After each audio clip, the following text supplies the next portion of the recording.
Great. I'd like to call the May 24th meeting of the Board of Education to order. Has everybody had a chance to look at this evening's agenda? Yes. Motion to approve? So moved. Second? Second. All in favor? Aye. At the beginning of every one of our meetings, we have an opportunity for the public to come speak to us. Is there anybody that would like to come and share their thoughts? Okay, not seeing any, we'll move on and remind people that they can make comments at any time to the Board of Ed email address. Has everybody had a chance to look at the consent agenda? Are there any questions on the consent agenda? No. Motion to approve? So moved. Second? Second. All in favor? Aye. Aye. It is my esteemed pleasure to move the discussion to presentation of both CAVE and CAP student awards this evening. One of the greatest joys of being on the Board of Education is feeling like we have some small part in the successes of the students at Wilton. And the reality is we really don't. It's the administrators, it's the teachers, it's the kids, and it's the parents. And our hats go off to each of you. At this point, I'll hand it over to Dr. Richards. It's my pleasure tonight to give the first of these awards out. This is an award that's given by the Connecticut Association of Public School Superintendents. The award that I'm going to give out tonight there are two of them. It's based on community service and service to others, academic prowess relative to ability, and leadership service to the school community. So at this time, I'd like to present two awards. We annually do one to an outstanding female student and the second to an outstanding male student who meets these criteria. First award I'd like to present is to Alexandra Luciani, and I'll read from a statement that was written by her counselor, I believe. Allie is and Allie, I don't take credit for this, so if you don't like what was written, I'll tell you who you can blame after the ceremony. Allie is a pixie stick of dynamite.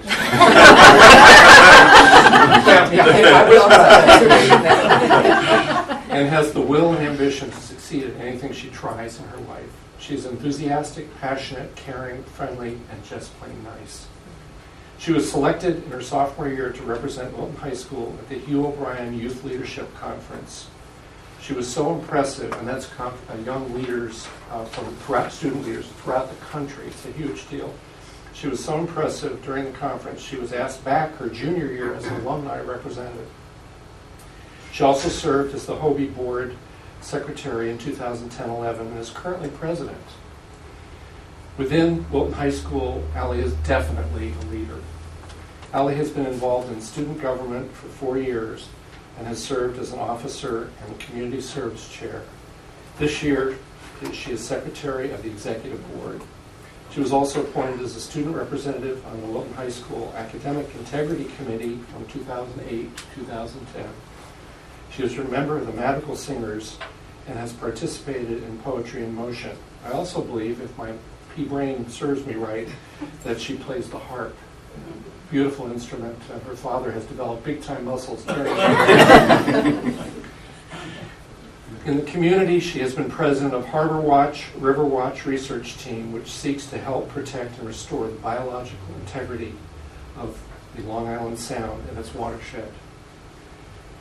In February, Allie was a participant in the Rotary Leadership Conference, where she was presented with a leadership award, and in March 2010, Allie was named a nominee for Westport Magazine's 10 Teens to Watch in Fairfield County. The police have another 10 Teens to Watch. Very, very different award. Your mom and dad and we're all very grateful you're on the good 10 Teens. Allie has been a teacher assistant at Hollingsworth Center, Teachers College, Columbia University, where her mother, Dr. Lisa Wright, is the director. While there, Allie founded Project Esperanza, a Spanish language book collection program. The books collected were then donated to 6 public low-income nursery schools in Buenos Aires, Argentina. Allie has been a yearly delegate at the United Nations Student Assembly. In 2008, Allie received the Outstanding Volunteer Award by the I hope I pronounced this right, Ali, Wambui Monkai Foundation. In her spare time, Allie plays the harp spare time. All right. Three things most important to Allie are her involvement in Harbor Watch, her love of Spanish and Latin heritage, and her love of the arts. Allie will take her considerable talents to Connecticut College in the fall. And Allie, it's a distinct pleasure on behalf of the board and the Connecticut Association of Public School Superintendents to present the Leadership Award to you this year.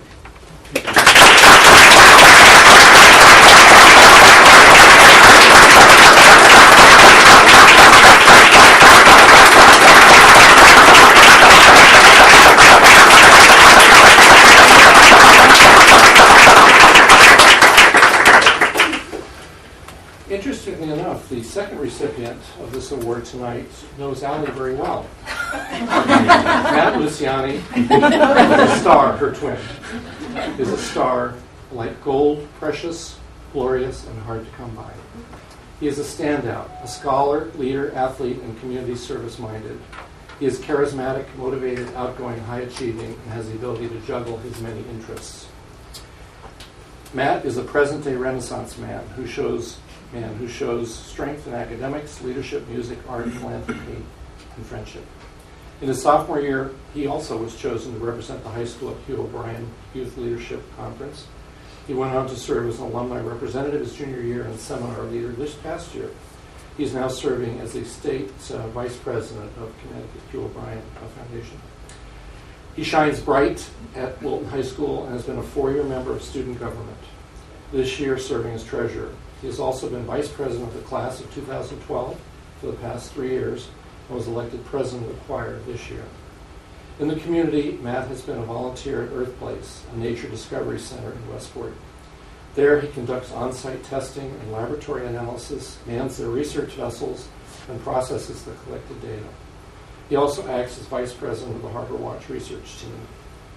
In March 2010, Matt, too, was a nominee for Westport Magazine's 10 Teens to Watch in Fairfield. So 2 out of 10 came from Wilton High School and one family. That is very cool. Very cool. Music and the arts are 2 of Matt's passions. He loves to sing and is an accomplished singer, and the Wilton High School Madrigal Singers and the Bottom Line Men's Choir. He also takes mandolin and classical guitar lessons. In 2009, Matt was selected to participate in the Select Design Program at the Guggenheim Museum. Through his mother's work as director of the Hollingsworth Center Teachers College, Columbia, Matt had the opportunity to attend the United Nations Day of Peace and work as a volunteer teacher's assistant for the summer science program. Matt has also worked as a volunteer for the Caroline Wambui Foundation, establishing a home and school for orphans in Kenya. He has also been a seasonal citizen scientist and fundraiser for Monarch Watch, a University of Kansas-based program that produces real data that relates to serious conservation issues concerning butterflies. Matt will bring his dynamic self to the Connecticut College in the fall. So congratulations, Matt.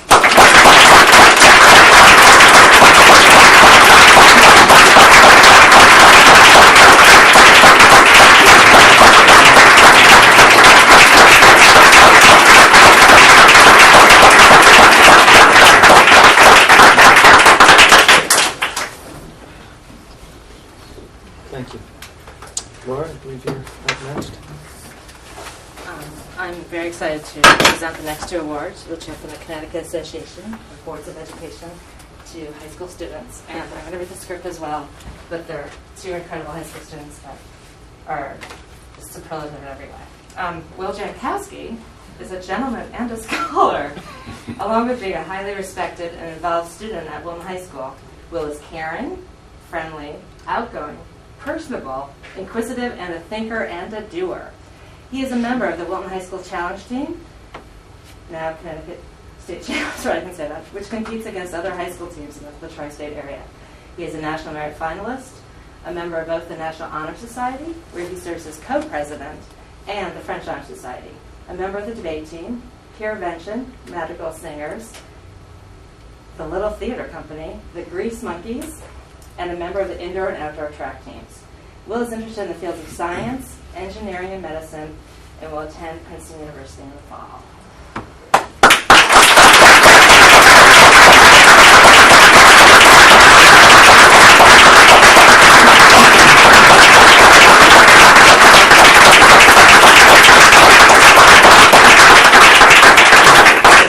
those of you who saw Oliver, he's a lot nicer than Bill Sykes. Claire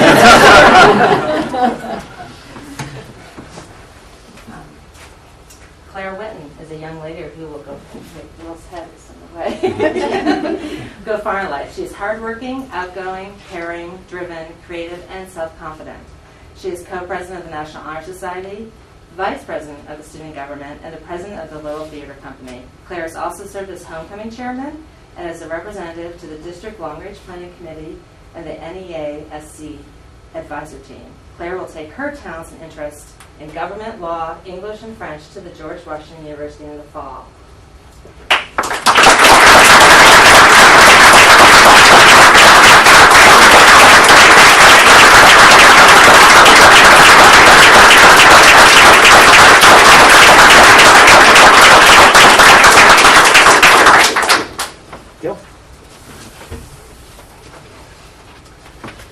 I have the pleasure of presenting the CABE Scholarship Nominee Awards to two scholars from Middlebrook. First, Grace Kelleher.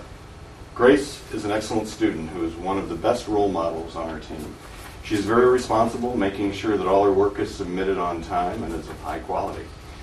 Even when she's absent, she communicates with her teachers, making sure that she knows exactly what she needs to do to make up the work.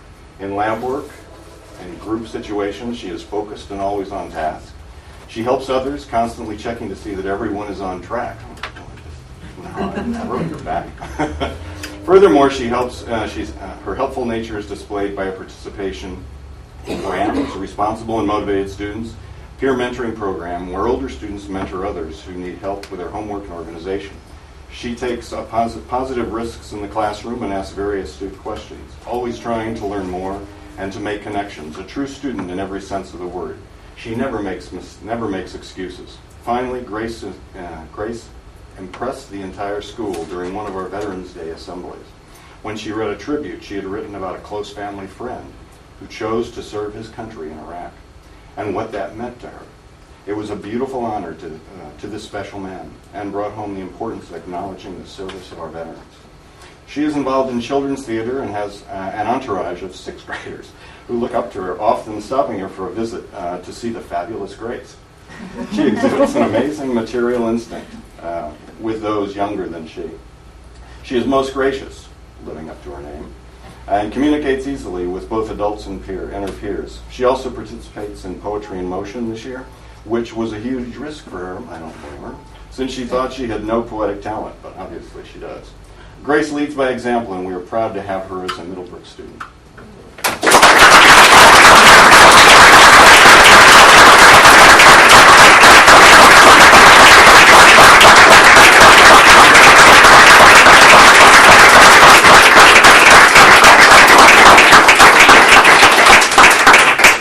And finally, the second, Griffon King. A student like Griffon rarely comes along, and we are lucky to have him in our classroom. Griffon excels in school and works diligently at everything he does. His academic standards are high, and he strives to progress at every turn, as evidenced by all the A's in his report card. A well-balanced child, Griffon performs with the Middlemen, a vocal group, a select vocal group. He plays the piano for the jazz band. The most unique thing about him is that he's always stands up for what is right. He's a wonderful role model, one who shows genuine concern for others. His sensitivity is quite unique for someone his age. None of the teachers have ever seen or heard Griffon say an unkind word. He is non-judgmental and accords everyone the same respect. Students are always happy when they are put into Griffon's group. This year, Griffon was selected to serve on the Middlebrook School Progress Review Team and felt very honored to be involved, taking his role very seriously. He appreciates what he has and displays his gratitude openly. During service projects, you can always count on Griffon to chip in, if not bear most of the load organizing the details. He's a great team player. Griffon also participates in Poetry in Motion this year and receives high compliments from the Wilton Library staff. The high school kids quickly adopted him, which shows how much everyone loves him. Griffon.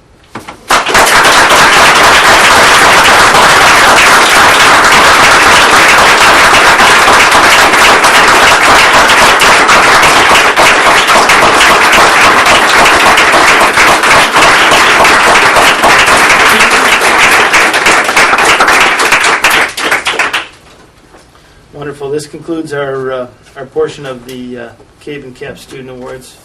I graciously excuse those family members that want to sneak out unnoticed at this point.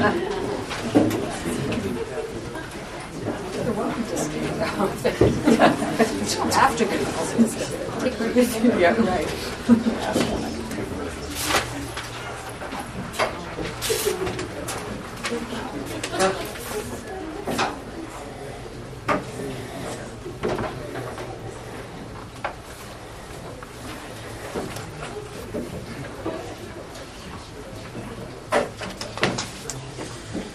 Moving on in the agenda, I just have one quick comment to make as part of the board chair report. Just like the work group that we set up to look at student activity and participation fees, it's being headed up by Laura Schwem and Lori Rothstein. We're also setting up a work group to start looking at the next year's budget, if you can believe that. The work group is going to be comprised of Karen Burke, Chris Finkelstein, Dr. Richards, and Ken Post. The idea here is to try to get a jump on what we know is going to be a very difficult budget season in the future. So with that, Dr. Richards. Good evening again. I have several announcements. One thing I would like to, I mentioned it last time, but on Monday, Sunday, May 27th, the Wilton Education Foundation will be hosting the 4th annual Get Smart for Wilton 5K. Registration begins at 8 a.m. and the race starts promptly at 9. Registration information can be found at the WiltonEducationFoundation.org website for any of you who have not yet registered for that. It's a great event. It's grown each year, and what's exciting is that some of the winners, some of our alums, have won the race in past years and have given the small honorarium that they prize back to the foundation. So we always root for those people to win again. Secondly, the Wilton High School Academic Challenge team, under the tutelage of Ms. Terry Ragazzini, as you know, has done very, very well this year. And I mentioned in a thinly veiled leaking of information, the last report, that the competition that was filmed earlier this semester would be aired this week. I had a chance to watch it. I don't know if you've seen it on Channel 12. It was the Connecticut State Championship round, which pitted the Wilton Warriors captain Simon Brewer, Will Jankowski, who was just honored, Mohsen Jawed, and Jack Jankowski, Will's younger brother, against Fairfield Ludlow. The categories of questions were science, mathematics, literature, engineering, birds, architecture, criminals, the Olympics, contemporary music, and pirates. Go figure. There were 4 rounds of competition. I don't know, did any of you see it? I watched it, yeah. And there were 4 rounds. After round 1, Wilton led 180 to 110. At the end of round 2, I'm not competitive. Well, I was screaming at the TV knowing they were going to win. After round 2, You weren't supposed to know that ahead of time. Wilton led 210 to 155. After round 3, we were up 290 to 175, and then pulled away in the 4th quarter and went 415 to 185. They were crowned state challenge champions. So our congratulations to our team, to Terry Ragazzini, and the members of people who supported the team. There were a lot of our kids in the audience at Channel 12 cheering the kids on.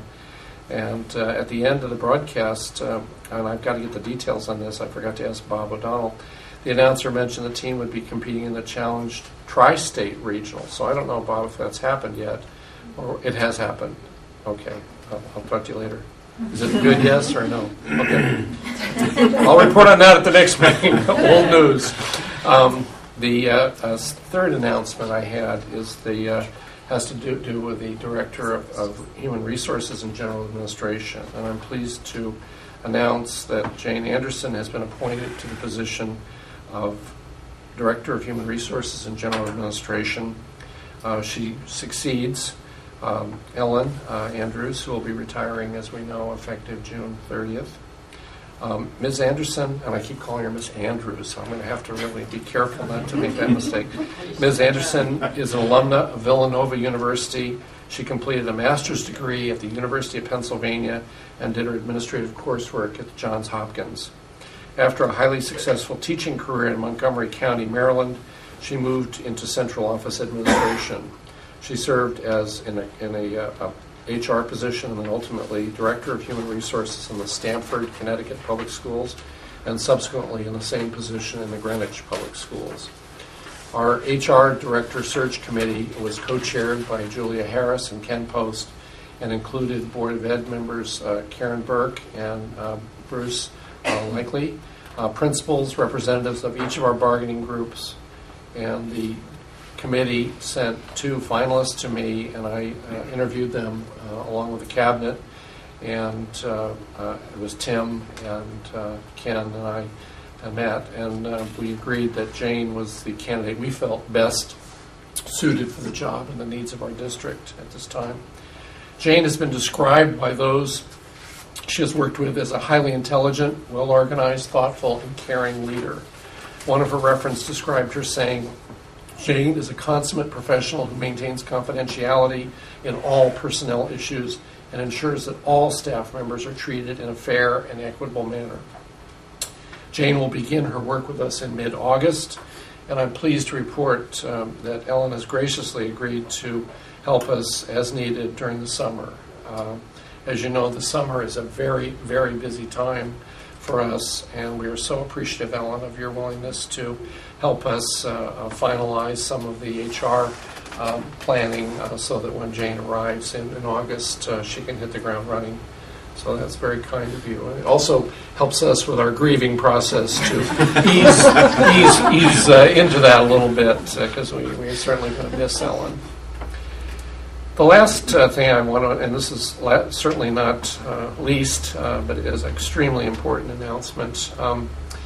At this time, I want to talk a little bit about the Wilton High School principal search. When Ms. Gottesman retired last year, Tim Canty, as you know, was appointed to succeed her as Assistant Superintendent Curriculum and Instruction. Given the timing in the year, we named Mr. O'Donnell as acting principal and Ms. Maria Coleman as acting associate principal. And at that time, we were lucky to have recruited Mr. Richard Sanzo as an assistant principal. In April, we began a search for the high school principal position, and this search is in keeping with how the district has handled similar situations with Ms. Deborah Lowe and Mr. Canty, and was not in any way a reflection on our regard for Mr. O'Donnell or the quality of his leadership. We posted the position and organized a search committee consisting of 17 individuals, including Board of Ed members Laura Schwem and Lori Rothstein, a wonderful cast of our instructional leaders, support staff members, administrators, and 2 terrific students. And Ms.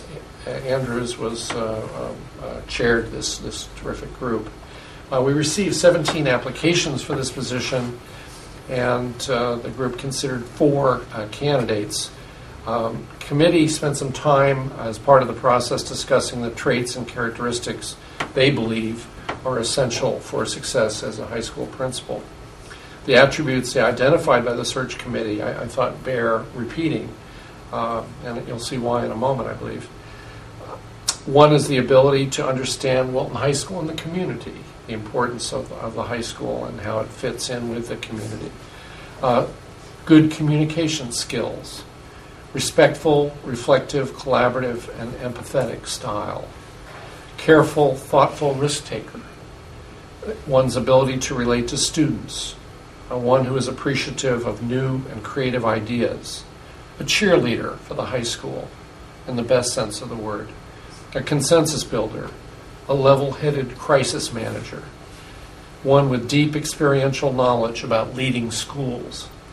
One with a proven track record of success. One who is highly collaborative with staff. And one who is delighted to be around students. And you saw a minute ago some of the thrills that we get to associate with young people like that. And we're blessed with many, many terrific kids here. During the committee's discussion of traits and the applicants, Mr. O'Donnell emerged as the leading candidate. The members of the search committee commented on many wonderful qualities that we've seen in him. He was, as you know, has been here as an associate principal for 7 years. He was one of my first hires I'm very proud of that. And he's done a terrific job and shown a lot of his skills and abilities in the 7 years. The members of the search committee have commented at the time they were discussing him. His considerable academic preparation, his outstanding work ethic, his experience in high schools and very responsible teacher leader positions and administrative positions, both prior to coming here from Minnesota and in Wilton. His commitment to personal and professional development. Many of you know that Bob is in the final stages of work on his doctoral degree, and so that's a terrific testimony to his discipline and ability to work hard after the kinds of days that high school administrators put in. That the committee talked about his positive relationships with students. And they talked about the considerable respect that our faculty and students have for Bob. So the participants concluded, after this interesting discussion that was reported to me, that Bob possessed most, if not all, of the attributes that they had identified as essential qualifications for the principalship. So that the committee unanimously, this was 17 individuals, recommended that I appoint Bob O'Donnell principal of Wilton High School. I am pleased to do so, and Bob, we really look forward to having you lead Wilton High School in the years ahead. So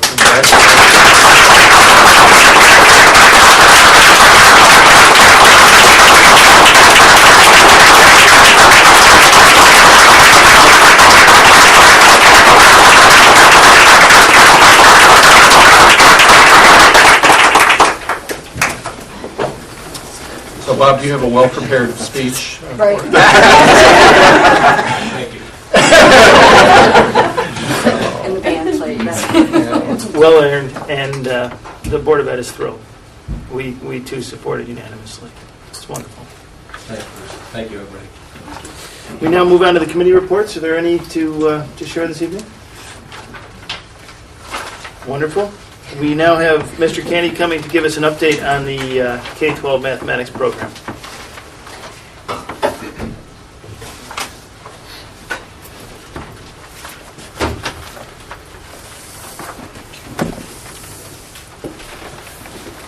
You're not up here till the technology report. He's here for Ed. Difficult act to follow, that's for sure. Good evening. We're excited to be in front of the board tonight to talk about our K-12 mathematics program. We have, as part of our timely review of curriculum, this year our close look at the math curriculum, are prepared tonight to make recommendations for transitions into other programs. Before I begin, I'd like to recognize those individuals in the audience. We have our team of K-12 instructional leaders, as well as many of our administrators here tonight.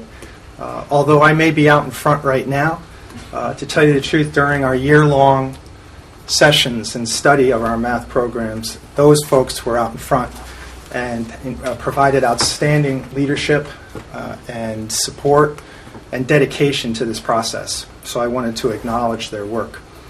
We're tonight looking for the endorsement of the board to review and discuss a recommended program at the K-5 level. We would like your consideration to adopt the Math in Focus Singapore Math Program by Marshall Cavendish. We will also be recommending that targeted courses at the grades 6 through 8 level be part of this adoption as well. Finally, we have also for your consideration entry-level algebra courses that require textbook support for your consideration as part of our comprehensive study of our math program. There were several criteria that form the centerpiece of our work. We certainly were, as we looked at various programs, in search of a program that supported best practices in mathematics, curriculum, instruction, and assessment. Certainly in a community like ours, we're looking for a rigorous program. We recognize that the program needs to provide personalized instruction not only for students who perhaps need more time to develop their concepts, but also for students who require enrichment. We recognize that at this point that a program needs to have a strong infusion of technology. We looked at the readability of our instructional materials. You may recall that I reported recently to the board on the recent adoption of the Common Core state standards. We knew that this program needed to have a high degree of alignment with the Common Core, which will help us over the course of the next 3 years prepare for the new state assessments. The Math in Focus program, as many of you know, I have a background as a mathematics teacher. Our lead consideration and the strongly held view of our committee is that this program is in line with, again, a philosophical approach to the teaching of mathematics that really makes sense for Wilton students. It's a mastery approach to learning where students build their skill set almost as if you're walking up a staircase. The adage is less is more, so there is a deep study of topics. This leads to focus, coherency, and hopefully a process that leads towards the development in students of higher level thinking skills, problem solving skills, and interestingly a focus on metacognition, which is a term, ed speak, which talks about the ability of students to reflect on their own thinking. So the program at the K-5 level really focuses on number sense, operations, basic facts, and computation. And then at the middle school level gets into deep conversations around ratio and proportion. And of course, this is all designed to help prepare students for algebra. As I mentioned earlier, there is indeed a high alignment of this program with the Common Core state standards. And I want to reemphasize that we do indeed have to make our way towards this pending outcome 3 years out to make sure our students are prepared for the new state assessments. Our instructional team looked at the pedagogy of the program, the methodology. There was many comments made by our instructional leaders, again, about the program providing a deep understanding of concepts, that there's a progression in terms of the development of skills and concepts from a concrete to a pictorial to a abstract perspective, which again is solid learning theory, promotes thinking skills. The program emphasizes previous learning and building that foundation. The other pieces you'll hear based on the conversations I've had with representatives of other school districts, that students are put in a place where they talk about mathematics. There's a great deal of conversation around math, and that, of course, builds to a deeper understanding of the program. So it's for all these considerations that we feel this is a good move for our school district, a good transition. We recognize that we're going to have to provide a wide range of professional development for our staff, certainly around the philosophy of the approach, the lesson structure, pacing, assessment, and the all-important transition from our current program. So we're prepared to implement a comprehensive training program that would begin at the end of this school year and continue on into next year. The plan for adoption in the first year and the coming year would be to fully adopt the program at the kindergarten level and at grades 3 through 5. We plan a partial adoption in grades 1 and 2, where we would emphasize particular units at the grades 1 and 2 level that are important in terms of the Common Core. At the middle school level, we would be using math and focus materials with targeted courses. We've looked at communities here in Connecticut and New York that have implemented the program. Among those are Weston, Farmington, North Haven, East Haven, Edgemont, and Rhinebeck. I've been in touch with all those districts and have received favorable reviews. The evidence is such that the program is being met with great enthusiasm by the teachers, by the students, and by the parent community. So that's my short and sweet explanation of the process. We did want to take a moment to have Matt just touch on the technology infusion elements of the program, because this is, as you know, becoming increasingly important and very much part of our vision around teaching and learning in the Wilton Public Schools, where you have technology being a main focal point of the work. So Matt, if you could take that. So part of what I did was analyze the different digital tools that come with it's not just a textbook adoption, but really is a comprehensive adoption. Part of it is you get a digital textbook and a digital teacher's manual, so the teachers don't have to lug the big manual home. In addition, they have digital manipulatives that you can click with a mouse. There's an iPad app. There are games and digital activities that parents and students can do together at home. There are digital calendar activities that teachers can do on the smart boards, similar to what they do now with the Velcro calendars in the classroom. It also includes video help for teachers, so teachers can actually watch videos from the writers of the curriculum and get the philosophical foundation and helpful tips if it's a new concept like bar modeling. In addition, it also comes with pre-made whiteboard lessons. So teachers who are used to teaching math with a whiteboard don't have to start over and recreate everything. The lessons are all aligned with every unit you teach. And probably one of the most important features is the online testing. It allows students to take tests online and gives you a comprehensive report as a teacher. So when a teacher gets the report, it will say the student got 85%, and here are the targeted units you might want to revisit to make sure that they understand all the concepts that they need to. So in short, it really, what it does is it supports all types of learners, visual, auditory. Obviously, it has the manipulatives, the actual manipulatives, which aren't technology. But it really is sort of philosophically aligned to these 21st century learning models, like we've talked about Whittles before, the idea of collaboration and problem solving and communication. It connects the home and school in a really engaging and dynamic way. And as Tim mentioned before, it really, the technology is designed to support that kind of philosophical transition from the concrete to the pictorial to the abstract.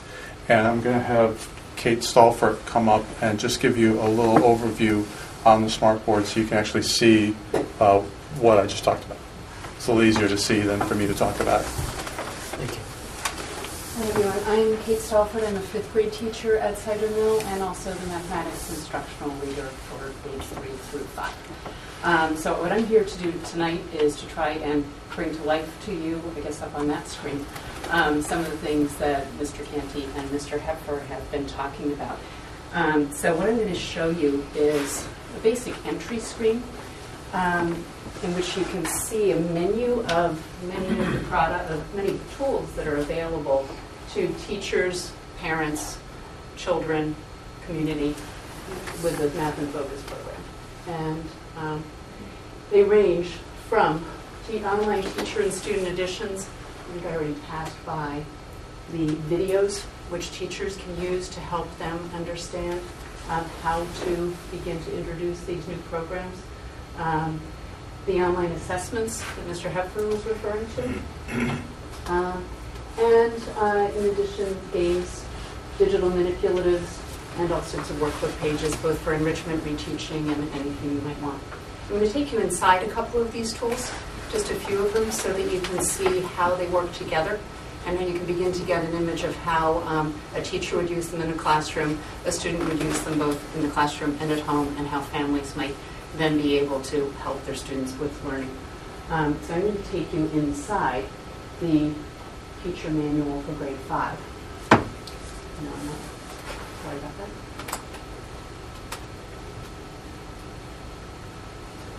Teacher resources.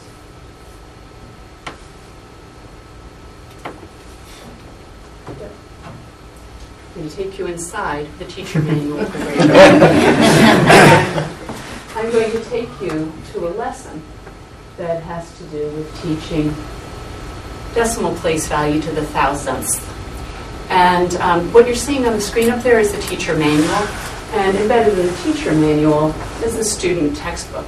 The student textbook is also available online, and students will be able to open up at home or at school exactly the page that you see up there on the screen in front of you. Matt mentioned that every single lesson comes with smartboard activities that go with it. So I want you to pay attention to the visual modeling of, if you can see that, the thousands cubes up in the top corner of the screen over there as I open up the smartboard lesson that goes along with the teacher manual. What you see now is an interactive smartboard lesson where students can drag the counter into the place value to represent decimals out to the thousands and then write them in our standard both fraction and decimal form. Teachers have tips that they can review in advance before presenting these materials so they understand completely how to use them with students in the classroom. So that's a really brief overview, and I think from that you can see how the tools, just a few of the tools that we have, the teacher manual, the student textbook, and the smartboard lessons go together seamlessly and can be used in the classroom and at home. I want to show you one more thing. And it's going to be here. I want to show you the virtual manipulatives that Matt mentioned, because I see these as a tool that is going to be invaluable.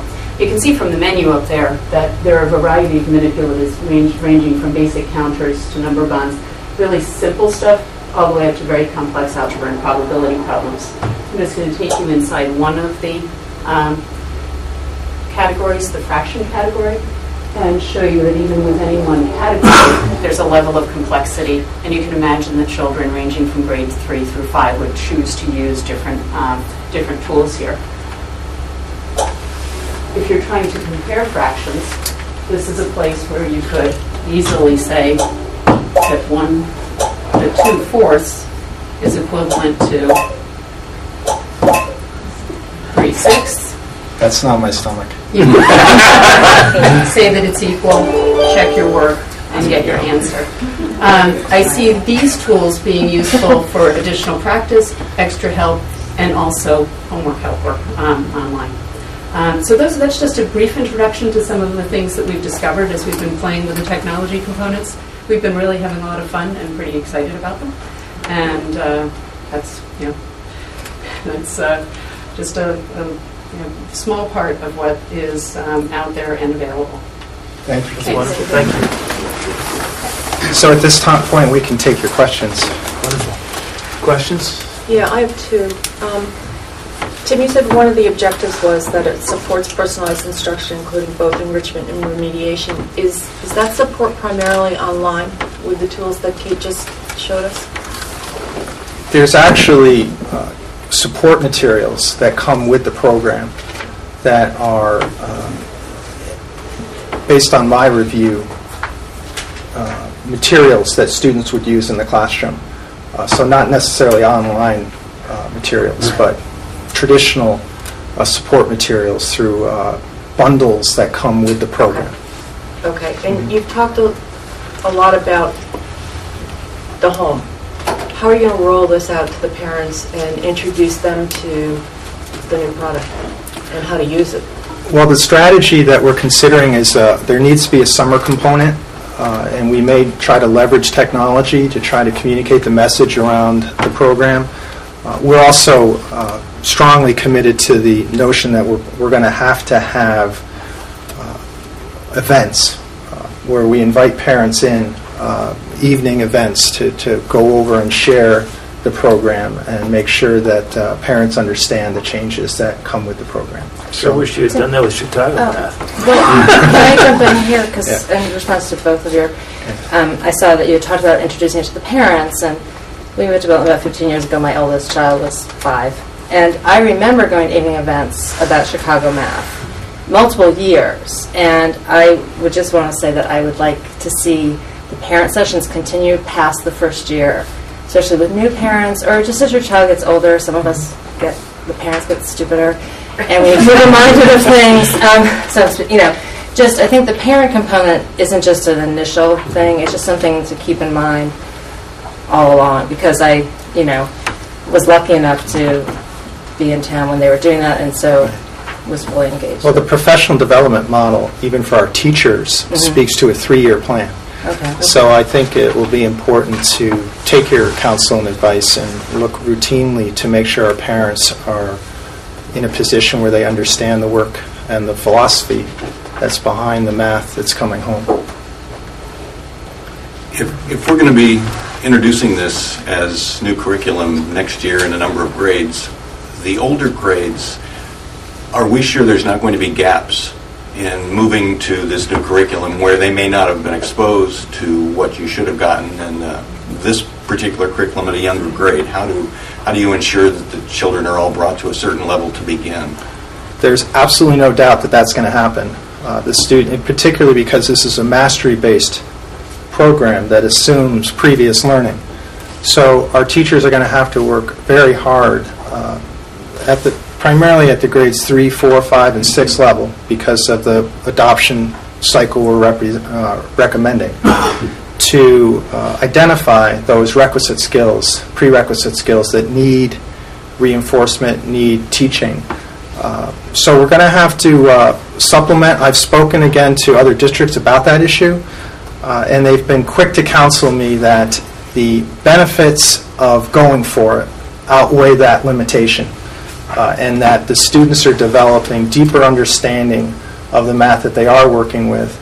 But it will be a challenge for us to do a full-out adoption in this way. But again, I think based on our committee's advice and our strategy for addressing the implementation of the Common Core, I think it's wise to jump in.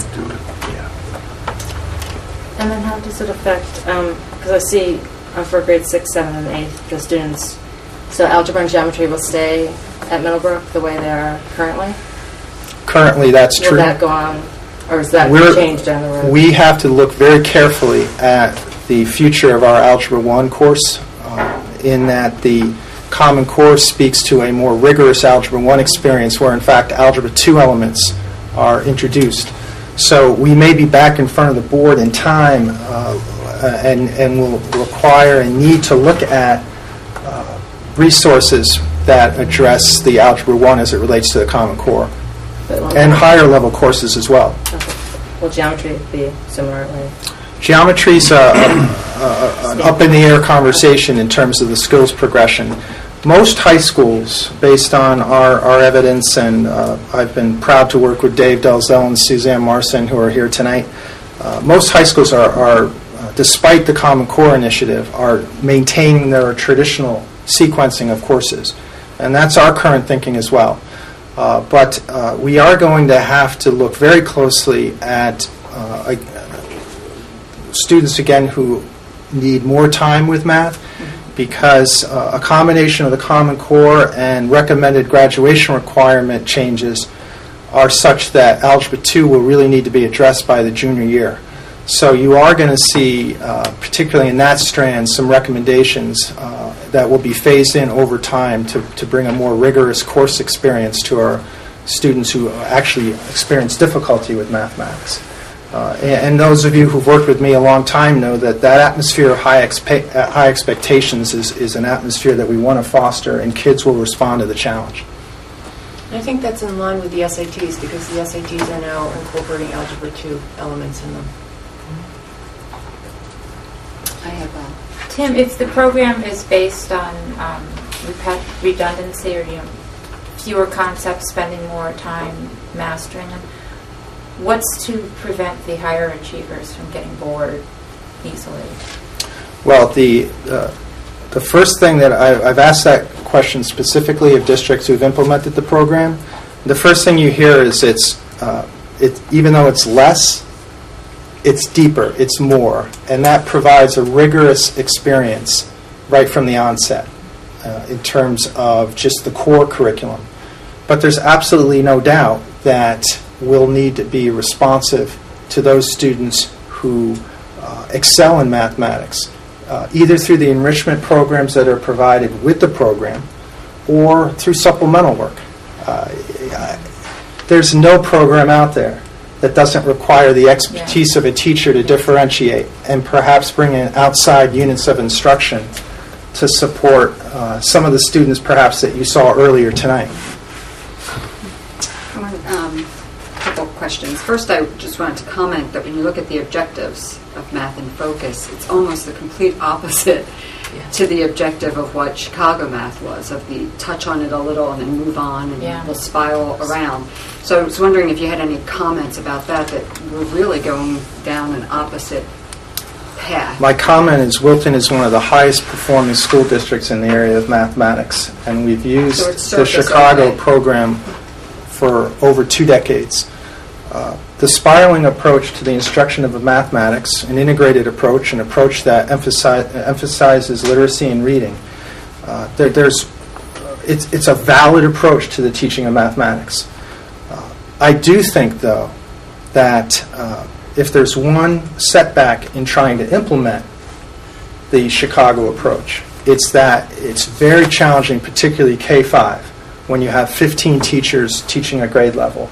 It's very, particularly, I think K2's in pretty good shape, but you'll see some fragmentation at the higher grades in terms of implementation consistently around the program, and it's complex. It's difficult to teach the University of Chicago program. But there's some legitimate arguments around the spiral and how the timely and repetitive touching on topics reinforces the work in a way that's useful. I will say, though, that our teachers have had to supplement the materials throughout to reinforce computational skills, to drill deep in other areas. The approach around Math in Focus is a different approach, a mastery-based approach, digging deep into concepts, and what you'll see is actually less redundancy in the work. When you start a new grade level, there's going to be an assumption that you've mastered the previous skills. So that progression over time is, which again is a mastery-based approach, you hope can foster a climate of deeper understanding of mathematical concepts, which leads, I think, to what Matt had talked about earlier, a focus on problem solving, on application, on critical thinking, and that's what we need right now. So, there's a whole variety of reasons why we think this is right. I think our math teachers are lining up with the philosophy. The piloting work that we've done in our classrooms, the teachers are embracing it. They're excited about it.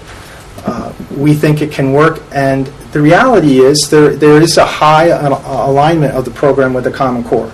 And that's a reality that all districts are facing in the area of mathematics. So it's a big piece of it. My next few questions are about the implementation plan. Grades 1 to 2, we're continuing with everyday mathematics, which is the Chicago Math. That's right. But implement in selected units. Right. Why is that? Why not a full-blown We're going to fully implement at the kindergarten level. Right. The reality is at Miller Driscoll, and Cheryl may be able to provide more specific information, is there are a number of initiatives that are already in play at the K2 level. So we made a decision. We're already going to be extended in terms of providing support with a full adoption 3-5, 6th grade, middle school. That factor, but more primarily the issue around some of the initiatives in literacy and other areas that are occurring at the grades 1 and 2 level, suggested to us the recommendation from the K2 team was to slow down a bit and to work towards a full implementation over a 2-year cycle. Now, there's a twofold strategy as it relates to grades 1 and 2 and the supplemental use of Math in Focus. The first is that we want to be responsive to the Common Core. The second is that we want to be focusing in on, as the question was raised earlier, trying to build in the prerequisite skills, for example, in our 2nd graders that will allow them to be successful as they transition into 3rd grade. So we're going to try to be very strategic and thoughtful about those units around Math and Focus that we implement at grades 1 and 2. But we can't overextend the faculty in Miller Driscoll. Okay. And Cheryl, I don't know if you want to add anything? I would just add that Tim is exactly correct that we have already decided on a very thoughtful plan on the implementation. With the younger grades, kindergartners, the current program in kindergarten is not very rigorous for kindergarten. So their first year of kindergarten, for instance, that they have this program, they're going to go into first grade and have a whole new program. We want the first graders to have the opportunity to have had this program and naturally evolve into the next grade. And then we are going to, as Tim said, take out some of the things in first grade that are very specific to Chicago math and put in some of the things that are terminology and a couple of things that they need. In addition, the assessment, we're doing that along with it. So we're going to align that better this first year. But we have staff development and plan, and we have assessment plan, and we have summer work that we're doing. And then we will be also, as Laura had mentioned, we will be adding the parent meetings throughout the year. We do have a plan for that as well. Great question, Beth. Jumping then to the implementation plan at Middlebrook. Currently, an advanced student would come in at 6th grade and take TM, then move on to Algebra 1, then Geometry 1, and then go Algebra 2 at high school. And you say that you're using the same, so all those same textbooks and courses remain the same, or how are they changed at the Middlebrook level? We're going to use the same approach in terms of making a decision around acceleration from 5th to 6th grade. Okay. That process will remain the same. However, we're going to move away from the University of Chicago transition program to a advanced topic course using Math and Focus materials that will draw on the 2nd and 3rd books in the sequence.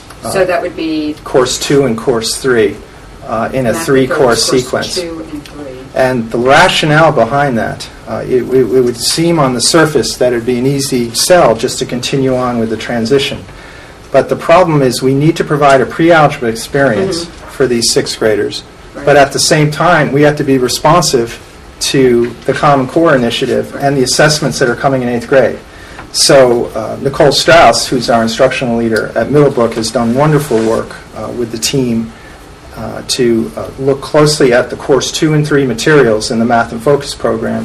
We're going to, we've used the term advanced topics, and we're going to get inside that program, build the pre-algebra skills, but also at the same time make sure that the Common Core elements are being addressed as students move forward. Now that same sequence will work with 6th graders going into 7th grade, and then those students, of course, go on into algebra. So, and then, I hope I'm not losing clarity right now, but the Course 2 and 3 replaces TM. Right, into algebra, into geometry. 6th graders will be in the Course 1, Math Unless and Focus. they're advanced, Right. they might be into 2 or 3. Right, and then when they go into 7th grade, they'd go into the Course 2 and 3 combination. Okay. All right, and then meanwhile, students who need more time on their math, the progression is Course 1 in grade 6, Course 2 in grade 7, and Course 3 in grade 8. So a very thoughtful and strategic implementation plan coming out of Middlebrook. But if you do 2 and 3 as a 6th grader, and then now you're ready for Algebra 1, You're going to be working hard. is it the same Algebra 1? Or is it the new algebra? Is it the new Algebra 1 that you'll soon be proposing to us? Or is it the same you're using today? We're going to be using the same Algebra 1 book next year. Even And then for we are 7th going graders? to we are going to use the Chicago Algebra 1 next year, geometry. But Wait. I'm respectfully No, not going to commit to that 2 years out. I'm confused. Did you follow me? No. Yeah. Next year's 8th Next grader. year, Next year's year's 7th graders will get, same Algebra 1 materials. that's being used today? Correct. Okay. 8th graders, same Algebra 1. Okay. 8th graders, same geometry. Okay. But the year after, I'm not going to commit because we need to Okay. continue to analyze, as I mentioned earlier, what the implications of the Common Core are on our algebra sequence. And The other piece on this is a very, very difficult conversation between our middle school and our high school. It has a huge impact on the high school rotation of courses as well. So it's interesting how this has really been a K-12 conversation. Absolutely. Because it does influence the course sequences right through Calculus BC in grade 12. Wonderful. Any other questions? One more. Oh, go Just ahead. the question about mapping. That was it. When we put all of this in place, when will the mapping happen? I'm going to defer consideration around mapping at this point. I just think we face too great a challenge in the rollout. We'll see what the relationship of that work may be to the mapping process.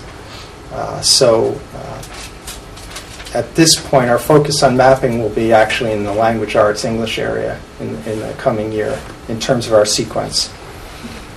And just looking at this, it appears to me that some of the mapping is done for us. Yeah, it's baked in. Well, yeah, to a large extent, a math curriculum is mapped through a textbook approach. Mapping becomes so essential in the humanities to a large extent because of the nature of those courses. But of course, we've done the mapping K-12 in science, and again, we'll see how the progression plays out as it relates to the math and mapping the program. When we got the preliminary report to look at this, I spoke with some parents, and several of them said the same thing. Yahoo, about time, go for it. So That's I'm good to excited hear. to see it. Any other comments? Yeah, just one last clarification. So K through 6, except for the Algebra 1 or Geometry 1, there's no textbooks anymore? No, these books are textbook. Oh, there are textbooks. Yes. But there's also electronic textbooks. There's also it's online. both. Is the online the same as the hard? Okay. Wonderful. So we wouldn't just go with just the digital? You need to use these materials in class in a way that's useful and supportive of the process. At every table. Okay. Young kids. I just want to say I'm excited. I've Very excited. obviously had no problem with the Wilton School's math curriculum in the past, and my kids have benefited from it. Just I'm impressed as always with our math teachers.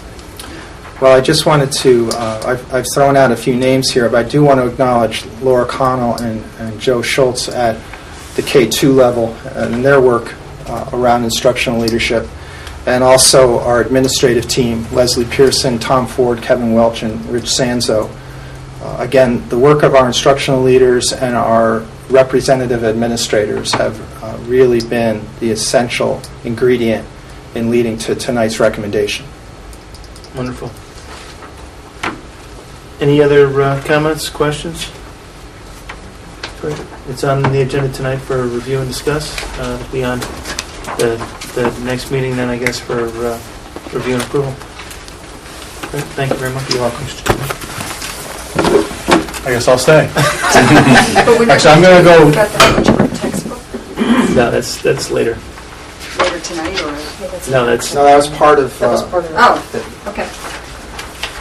Okay. we spoke to the issue of entry level. Did you have another needs question? in algebra. No, it's fine. I'm good. I'm good. I'm happy to answer the question. No, it's fine. It's really, I know where to reach you if I have a question. wonderful. At this point, we move out of the district technology report. You're leaving? No, I'm over here.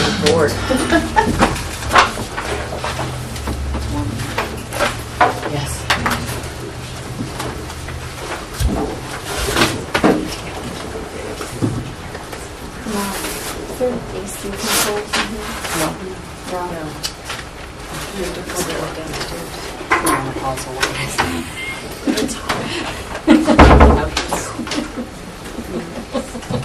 Do you mind? Yes. Good evening.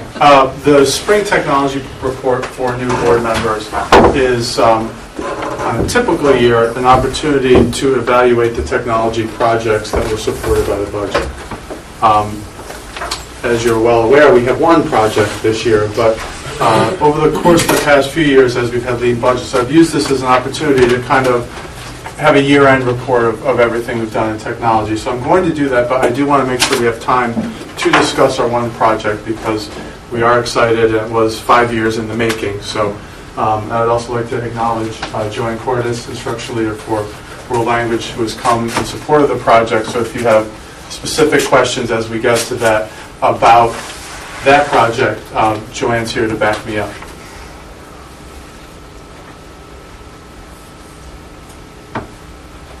Our technology committee continued to meet quarterly. We had 2 board members who joined us this year. We had Gil Bray and Laura Schwann. 2 major initiatives from the Technology Advisory Committee. We were instrumental in developing the initial meetings and developing the plan. The members of that committee actually wrote the 3-year technology plan. And they also planned and implemented our Tech Expo 3.0. You see some pictures here. One of the things we did differently this year at the Expo was have an entryway filled with technology that students do at home. So it's the way kids actually, we get a sense for what their lives are like. As usual, we got some nice press. This is the Daily Wilton article that was written about the Tech Expo. As soon as it loads, thank you. And in talking with the reporters, I can see some of them are here. The reporter from the Bulletin, who is also here this evening, remarked that she had gone to the Wilton schools, and it really was inspirational to come to the Expo and see the way that the teachers and the students were using technology. And it really was exciting to be around. And I think that's the feeling most people got walking around the Expo. Professional development, we had the professional development report last week from our last board meeting from Dr. Russell, and you saw that 58% of those offerings on the district day were technology related. They went from everything from law, Tom Mooney presentation on the limits of free speech, to practical applications in the classroom. We continue to support the professional development of our technical staff, including iPad carts, wireless. So we're really trying to make sure that our not just our teachers, but our technical staff maintain their skills as well. The Tech Institute offered a summer institute. I know you probably saw some of the updates on the Friday meeting, Friday communications. And we offered a lot of things that align with the strategic plan. RTI Studio, Edline, smart boards. And you can see here we have one exciting development is we had a Tech Institute class taught by a Wilton High School student. That's David Gummins, and he taught Google Docs to a nice group of Wilton High School teachers. You also see that Leslie Pearson taught one of our RTI Studio courses to a very eager group of teachers who came in before school to learn. And one other development that's really a fresh, brand new development is the Wilton Tech Institute is going to be offering online courses that teachers can take. It's called Simple K-12, and they sign in. Let's see if I'm still signed in. Oh, good. I'm still signed in. And the program has lots of free things for teachers. So there are collaborative tools that can collaborate with other teachers. There are webinars they can take, and they will actually create custom bundles based on our technology literacy skills. They haven't done it yet. This is actually really quite new, but you see all the different types of courses you could take. So if you wanted to take an online course on Google, you could. I think I might have started taking this one, so I'm going to be a little embarrassed if I grade.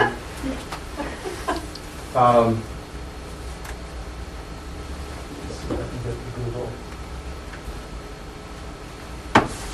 Okay. Okay, we can do it great.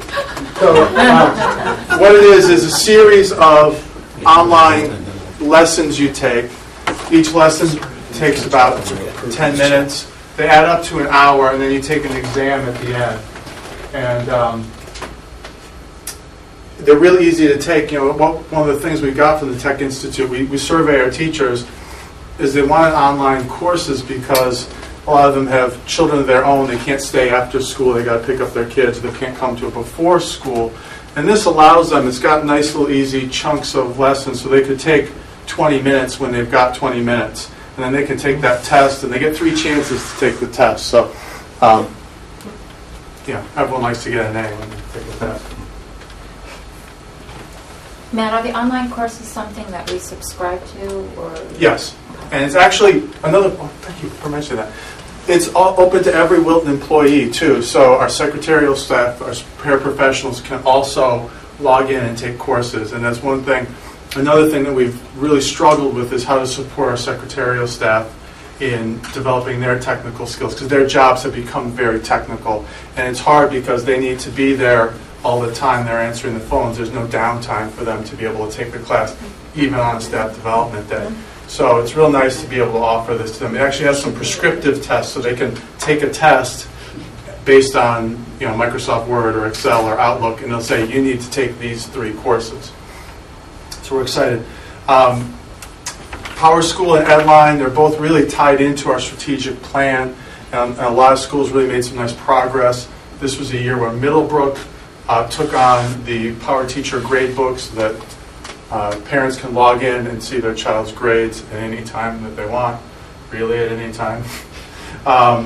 And we also saw schools really, as a school, not just individual teachers, but schools really adopt using different features of Edline to communicate with their parents. A number of schools use the email blast feature. I know Cider Mill was terrific at emailing all the 3rd grade parents for a 3rd grade event. And so they really figured out how to really use the tool. We're excited to see the next step of that.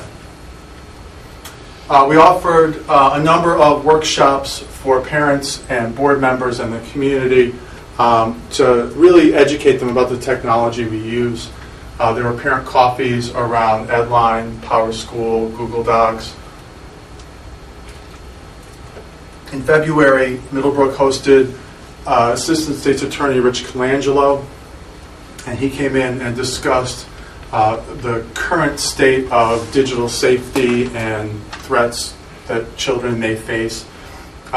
He was joined by Rich Ross and I, and what we did was go through how we teach digital citizenship in Wilton. So parents got a sense of, here are the dangers and here's how we are teaching the students. There's going to be a little bit more on the digital citizenship piece coming up at the next board meeting. We've been required by the federal government to change our technology policy to add the teaching of digital citizenship as a board policy. So if you're not tired of seeing me yet, you'll see me next board meeting. The Wilton Information Technology Literacy Standards, this is our 3rd year of development, and really this is our first year where we felt that we had it. And the irony is, once you think you're great, you decide that you can make it better. What ended up happening, a lot of schools adopted this as their part of their strategic plan and really did some terrific work. I'd like to commend in particular Middlebrook, who centered the use of this as part of their professional development. So they surveyed the teachers about growth areas around the technology literacy standards, and then developed their professional development building level program around those needs. But whenever you think something's good, there's always a way to make it better. And what we determined in the Central Curriculum Council is that we were having 2 almost competing documents that were really 21st century skill documents, and we wanted to have one central document. And so we formed a subcommittee to determine, would we adopt a 21st century model, would we adopt Whittles, or would we do something? And the committee very thoughtfully went through different models, including the 2 that we had, and they determined that Whittles really was the best model, but they wanted to create it as a 21st century model and try and remove, I don't want to say the stigma, but the notion that it's a technology thing, that they wanted it really to be a 21st century skills document about those skills that will outlive any piece of technology. And so what ended up happening at the very end of all of this work is we came up with a new iteration of Whittles, which we're calling a Wilton Schools Vision for Teaching and Learning. And this really emerged as a document that really has the central elements of WIDLs, but really gets to the heart of what we want to happen every day in our classrooms. And so we're real excited about the direction that this is taking. In addition to the major accomplishments, I don't want to just sort of brush these all off. Each of these points in the other accomplishments is significant. I'll start with our sort of our administrative applications. I'd like to really acknowledge Ellen Andrews' leadership on two initiatives that really have made our district more efficient and better. First, the development of employee IDs. Our administrative applications analyst for many years has been struggling with having all these different systems that we run, and we rely on different people to input data for the same thing. We hire one person and you have to input their information into the payroll system, and you have to input it into ProTrax, and you name it. And these systems weren't talking to each other because we didn't have an employee ID, a unique employee ID.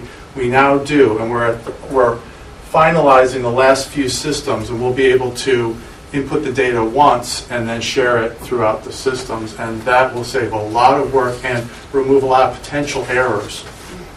In addition, on January 4th, we launched AppleTrack, which allows... September 1st? Yeah, last year. We launched AppleTrack. I guess we weren't doing a whole lot of AppleTrack allows people to digitally submit resumes, letters of intent, letters of recommendation, and what it allows the Human Resources Department to do is immediately email those to the committees. We don't have to make lots of paper copies. The vetting process is quicker. It makes everything so much faster and more efficient. In addition, tonight for consideration is the social networking policy, which is also a new policy.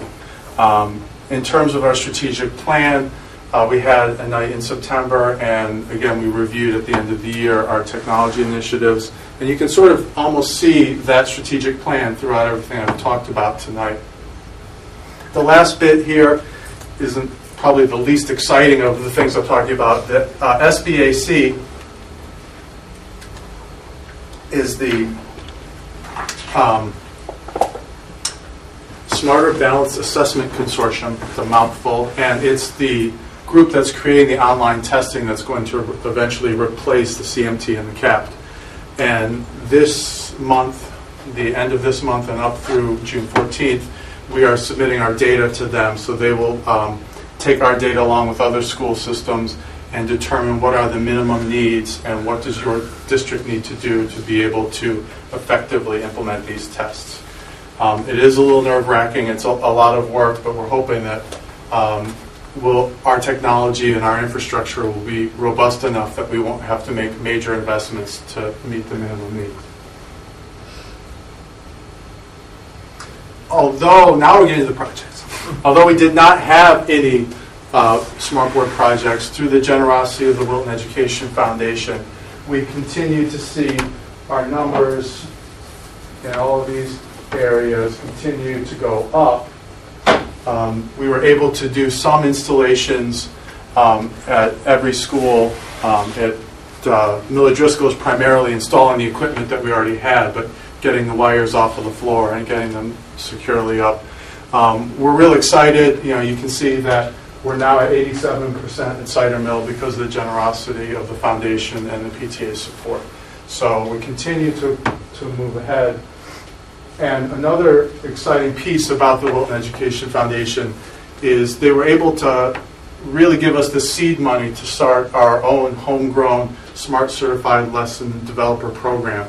And what you see here is our first crew. This is our 22 teachers, K through 12, who are not quite done. We have a couple more quizzes we have to take, and you have to upload exemplar exams, which are exemplar units of instruction, which are very rigorously evaluated.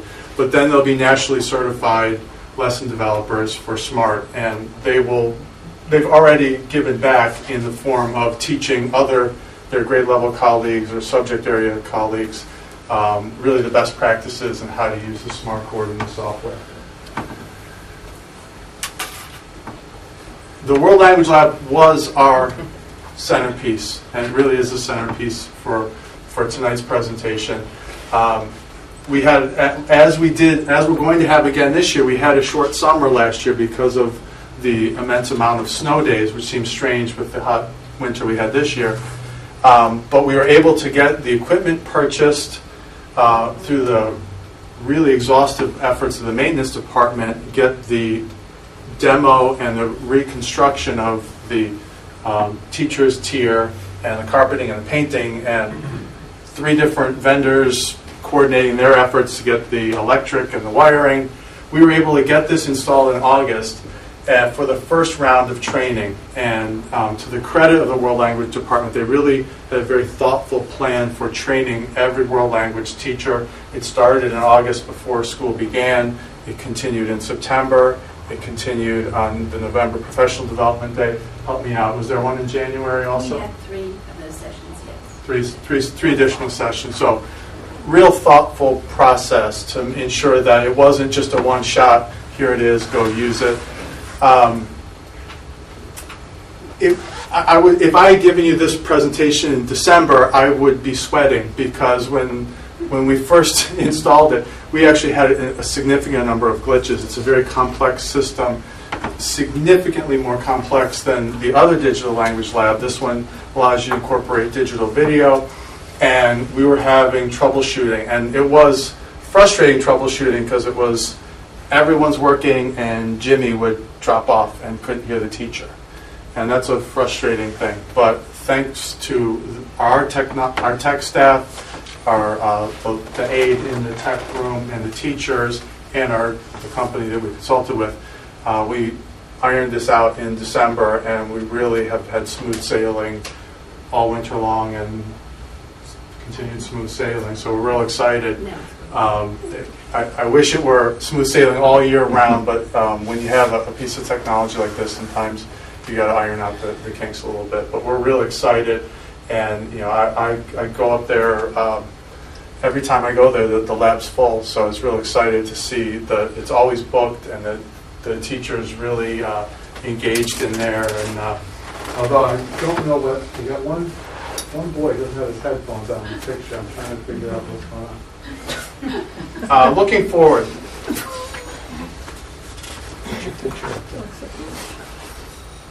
Again, we have a short summer, and thankfully we have a nice investment in the budget for technology, so we're going to be doing a lot of installations. We have a large computer deployment, and we're going to do our level best to have full wireless installed and ready to go at the high school when the school year starts. A lot of moving parts, a lot of things to come together, but I think we can get it done. We're real excited and looking forward to it. In addition, in the coming year, we're going to continue to refine our use of our websites. Our website committee sent out a survey. We've collected data.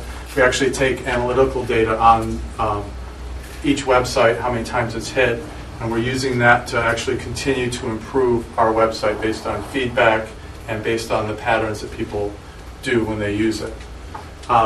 As we talked about the vision of teaching and learning, really we're hoping to have this become a center point for a lot of our efforts for next year.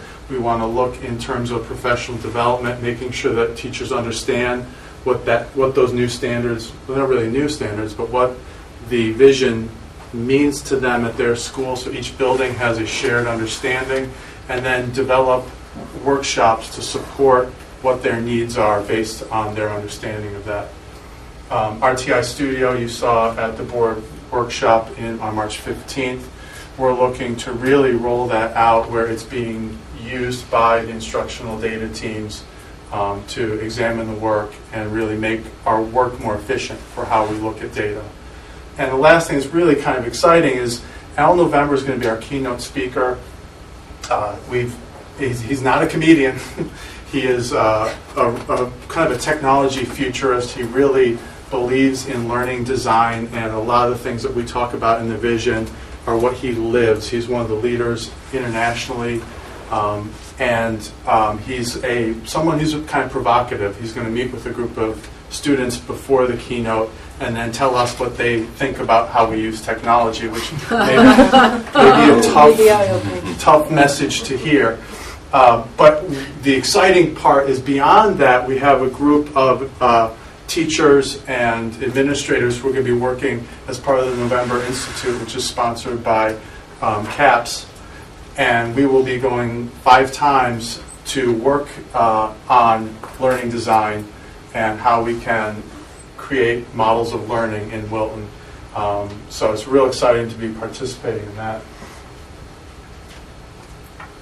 I'm going to make one last little shameless plug because it is kind of self-serving. The Wilton Education Foundation is having their Get Smart for 5K run on Sunday. There still is time to sign up. Go to the website, WiltonEducationFoundation.org. It is Sunday. You get a bagel and juice in addition, and you don't have to run. You can walk. And now I'll take your questions. Thank you. Thoughts, comments, questions? No? Great. Good year. I just wanted to, I appreciate everything WEF does, but the PTA did buy some of the smart boards at the schools. Oh, absolutely. Any other thoughts, comments? Matt, thank you very much. Thank you. Yeah, Thank thanks, you. Matt. Next on our agenda is the financial report, but seeing that our Director of Finance is under the weather, we're going to pass on that. His report is in our package. I think you'll note that everything is on course, on target. There are no major swingers there. So with that, we'll move on to the heated, happy discussion of the school calendar. Each year at this time, I look forward with bated breath to have the opportunity to present the calendar.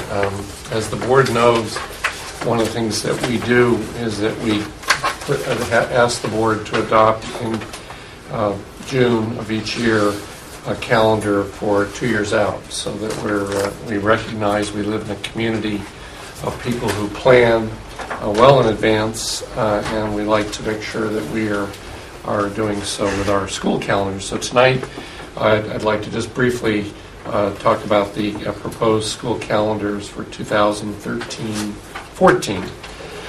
The creation, and those of you who've been on the board have been through this before, but there are many variables that we look at when we build a calendar, including but not limited to the following, is that we have a minimum number of days, instructional days. Under state law, we exceed in Wilton, and have for a long time, the minimum number of student days. But we have to offer a minimum of 180, that we meet the standardized testing guidelines of the state and other state mandates.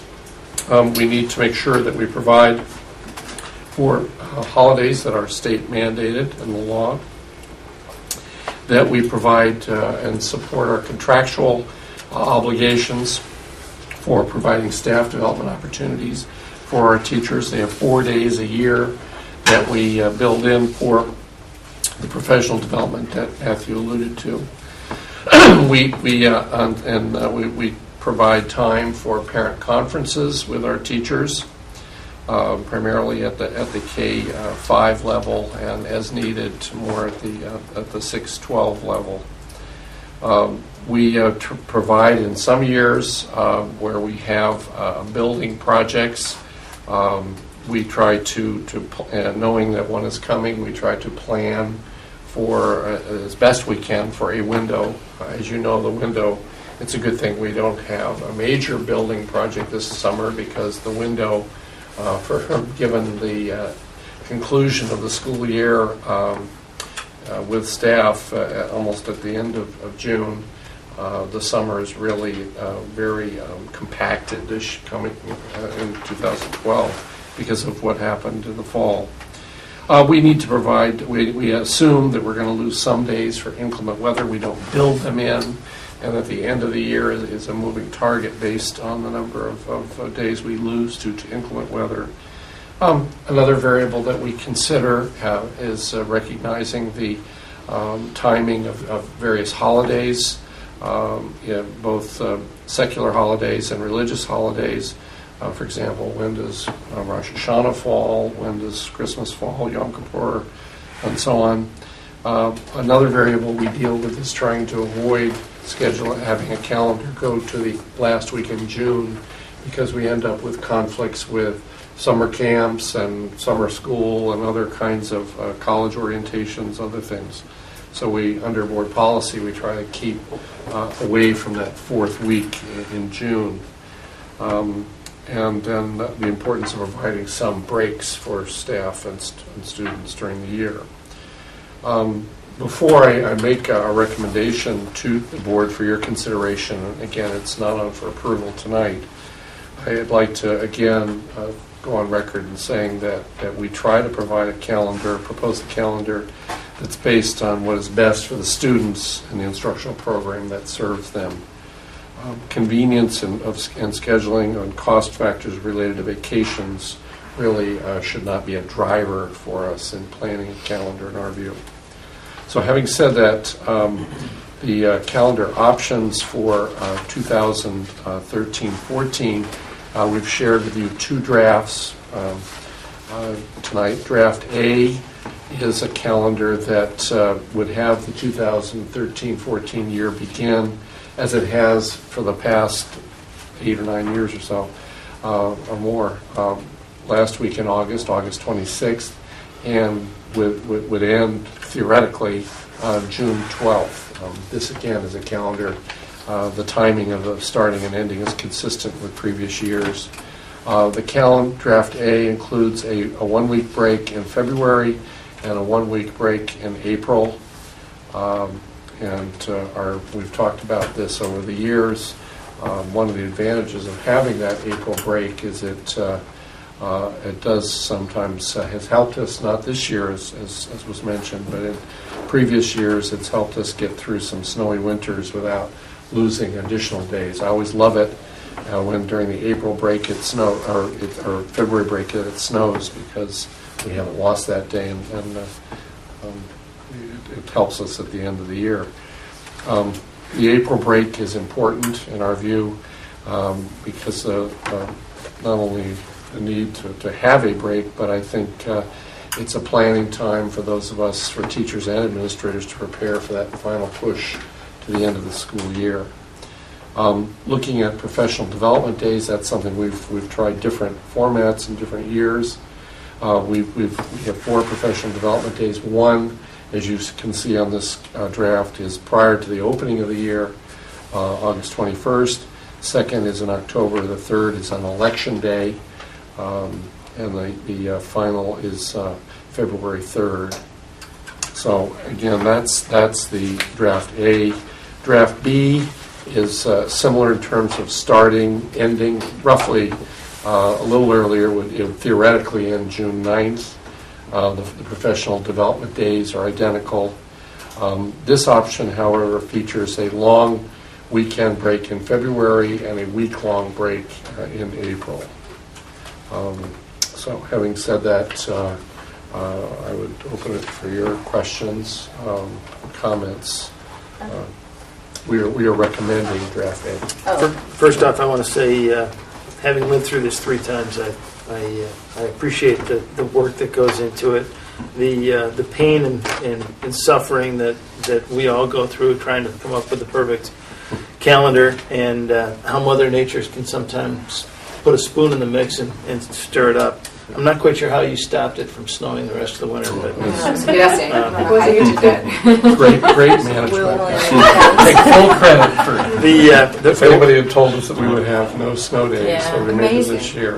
The one other point that you've discussed in previous years, and I know you built into this, but I didn't hear tonight, is your focus on trying to provide uninterrupted school weeks and continuous instructional weeks. So I just wanted to note that as well. With that, any thoughts, questions? Laura, you first? Well, it was about draft B, but if it's not, I just was curious why you chose a long week in February and a week in April versus instead of vice versa? Again, I think that coming off you have a pretty healthy, the way the calendar falls, December break, you do get the President's Day or Martin Luther King Day, January, so you get a long weekend there. And then one of the reasons we thought about it is that with the one vacation break, the long weekend break, is it does give you a little bit more uninterrupted time leading up to the March testing.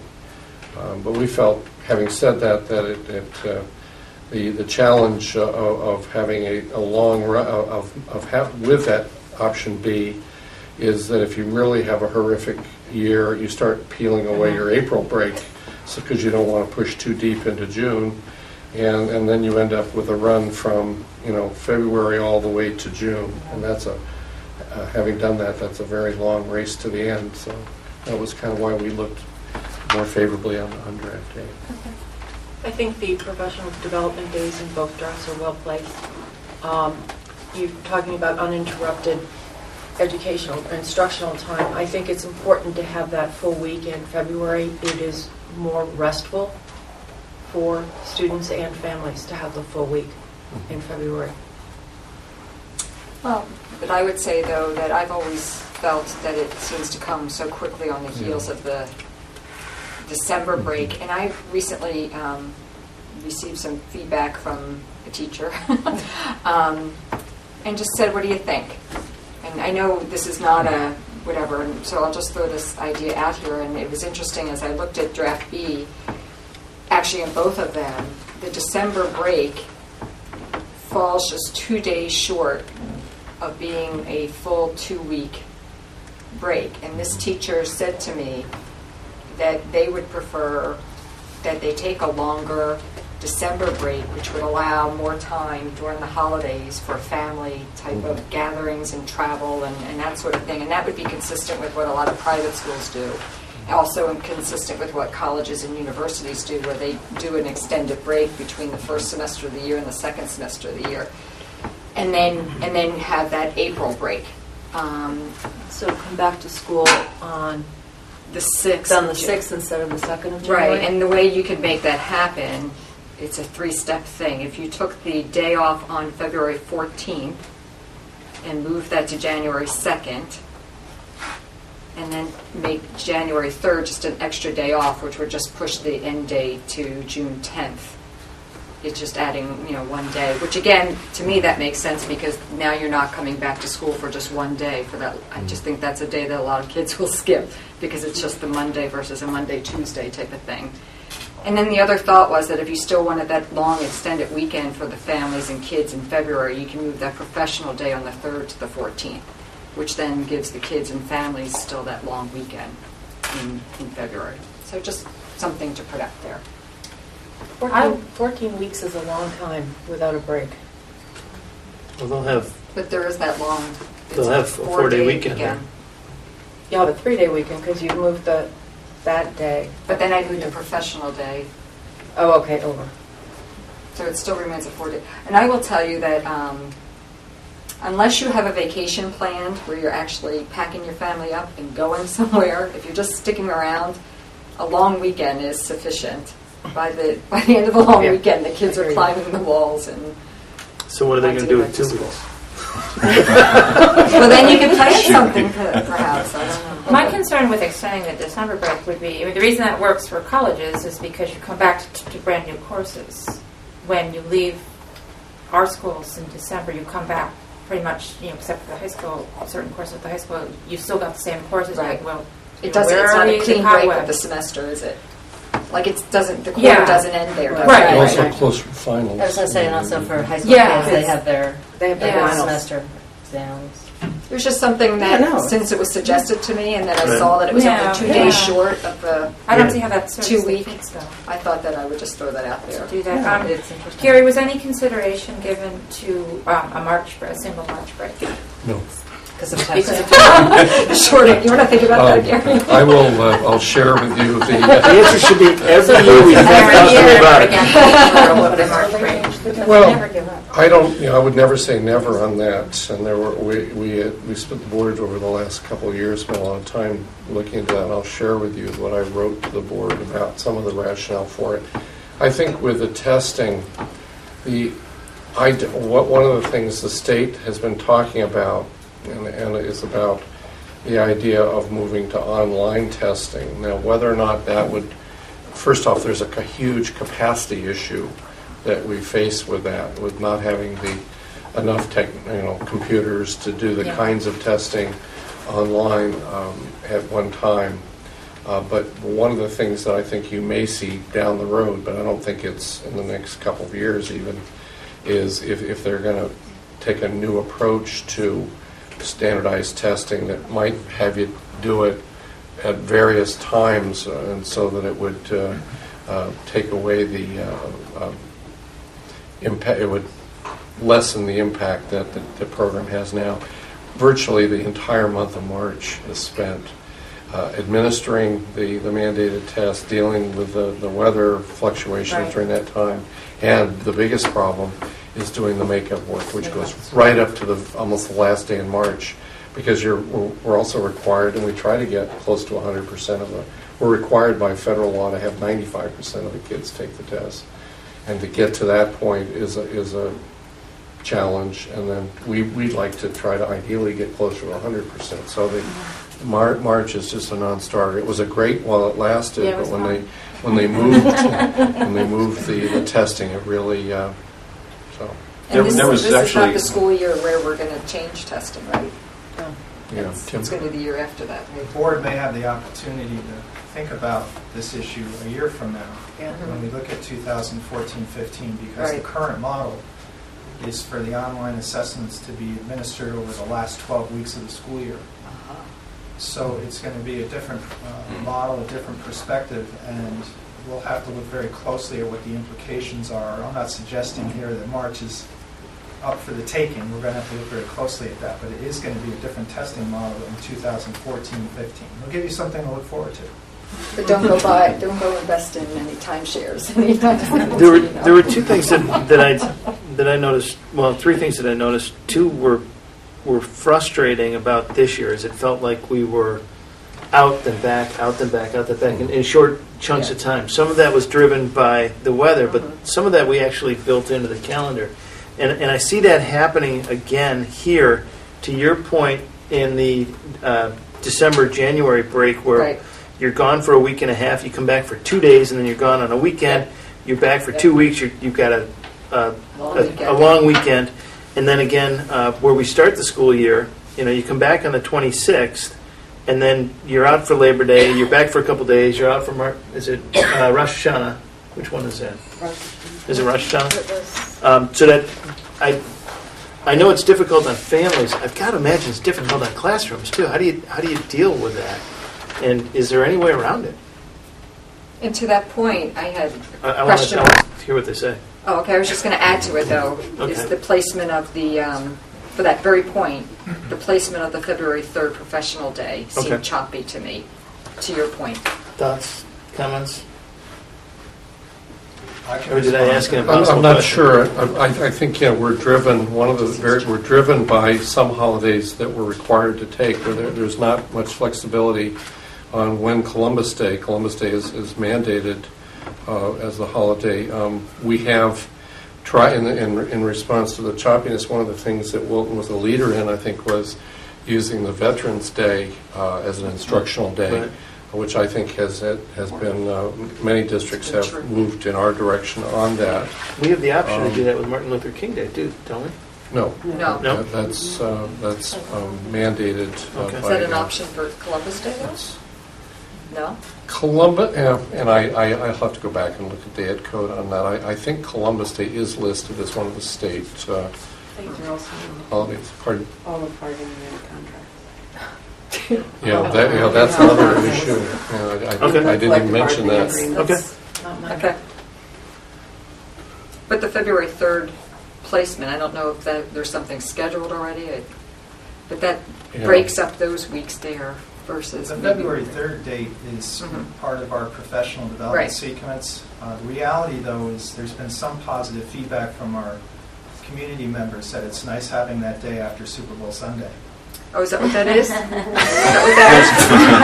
I think that was From the students we heard We had that fifth graders specifically asked for that day. Well, one of But the as things, Dr. Richards Oh, is said, that what we make that is? instructional-driven Yeah. Oh. decisions. one of the things we tried to I might do change was my mind about that day. one of the things we tried to do with the professional development days, which is a challenge to your question, most likely, is to try and offer them early enough in the year so that we can apply the new learnings. Absolutely. The difficult, and so that, and if you look at March and the craziness and the demands of the testing program on March, and then so that when you get into April, May, you're really looking at moving toward the conclusion of the year. So we're really, if we're going to offer the 4 days, which we are required by our collective bargaining, it really forces us to try and put them places where we can get the maximum utility out of them. This year is a little different because we lost the April or the August days and the October days, so we ended up we're going to be having staff development the 4 days after graduation, which is we've done some work in past years after graduation, but this year the staff will be back for full 4 days following the graduation on the 23rd. One of the things that I saw you do in this calendar that fixes some of the choppiness that I felt this year is in April you've combined days directly to, I believe that's Easter. To Good Friday. Mhm. So there's just one chunk there. So Right. I thought that was That's nice. good. In February we did that with Yes. the President's Day.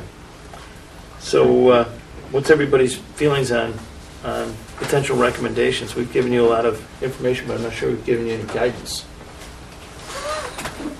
Any thoughts? I certainly think we've been very consistent in keeping a week in February and a week in April, Yeah. and I think a lot of people have gotten used to it. And I think particularly February, I think that's when, at least for juniors and seniors, when they're going out and visiting colleges for that final decision. Would it be possible to consider moving that February professional day someplace else so we have another full week of instruction in February? Is that worthwhile? That's a really good movement. Something to think about. The only thought process to consider is it'd be very difficult to move to January because we have to be very careful about watching the high school's preparations for midterms and the start of the semester. It's on the other side of the start of the semester, so that's part of the consideration. But we could take another look at it. Okay.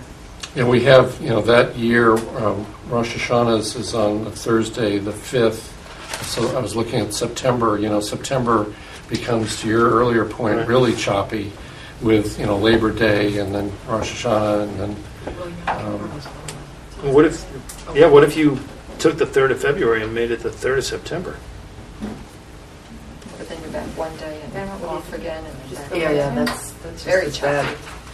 bad. That impacts your, the nice thing, we've been able to have a run of days at the beginning. And a lot of districts, in many years ago, used to be, you'd come in for 2 days and then have Labor Day weekend, and it would be into your third week, really, where you had a full 5 days. Right. So that's one of the challenges with moving something into that Tuesday the 3rd. Or perhaps adding it to the October break and giving the staff 2 contiguous days of professional development. Is there benefit in that? I think we have to collaborate as a leadership team on that question. Okay. You may have already booked some speakers for that February 3rd date anyway. 2 years out. Well, we're 2 years out. Right, yeah. Good. You're right. Trying to get through tomorrow. We're not that good. I'd like to say we were at long range gosh, yes. planning. I guess that You would could add it to either end of the please. February break, but then you risk people not attending. not attending. Yeah. That would be my only question relative to draft days. See if you can move it around a little bit to get some more contiguous school weeks. Any other direction, thoughts, comments? Wonderful. Okay, well, we'll come back with another view on this. The one other comment that I had was last year we did a survey on it to get people's input. I'll leave it up to you, but I thought it was an interesting exercise. And perhaps you'll consider that again if you see value in that.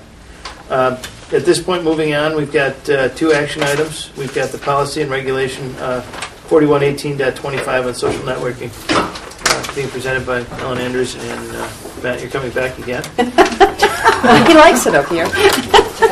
Took his jacket off. It's hot in here.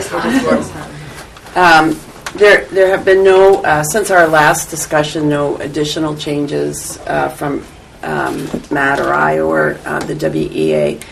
We did have some input from the WEA because they had the most concerns about the policy.